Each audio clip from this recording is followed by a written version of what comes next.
गाँव आज एमती गोटे जिनिस देखिली जहाँ मु पूर्व केबे भी देखी नथिली। Hello guys, welcome back to my new blog. आज मु बाहर जाइଥିଲି मोर मामू को घर को जिबाकू। पर मु चाली चाली आसीଥିଲି आम घर को आसिया पर गाड़ी बाहर करी मु आउ मो मम्मी गलु गाँ को। जानिबाकू चाहूछ मो मामू घर कोउठी? जानिया पय वीडियो को शेष पर्यंत देखंतु। किछि बाट आसिया पर आमे पहुंची गलु आम गाँ रास्ता रे। बहुत दिन पर आज मु गाँ को आसीଥିଲି। आम गाँ रा परिवेश हवा आउ सबुज बिल को देखिले मन पूरा फ्रेश हो जाए। आउ हां, तमे माने जानिबाकू चाहूतिलो ना मो मामू घर गाँ ना कोन?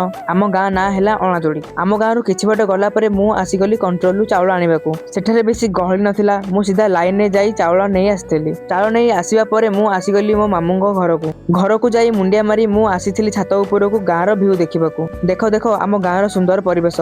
तमे को जगह मोर ब्लॉग देखुच कमेंट रे निश्चय जणाइबे। मु भी टिके जाने मो ब्लॉग टी कुआडे कुआडे जाउछि। छातरु तळको आसी देखिली दुई मामू बसी की तंत बुणुथिले। तुमे एई मेसिन केबे देखिछ कि? आउ एई मेसिन ना कोन निश्चय जणाइबे। मो मामू को पुओ झियो किछि खेलुथिले। छोटो पिला सतरे बहुत चगला होइथांती। ता परे आमे बाहरी गलु घर को फेरी जिबाकू तो जमा भी इच्छा नथिला, किंतु काली मोर एग्जाम अछि तो सेति पई मते जिबाकू पड़िला। आउ हां, तुमे माने कमेंट रे कुहो आउ कोन कोन सब मो ब्लॉग रे देखिबाकू चाहूछ।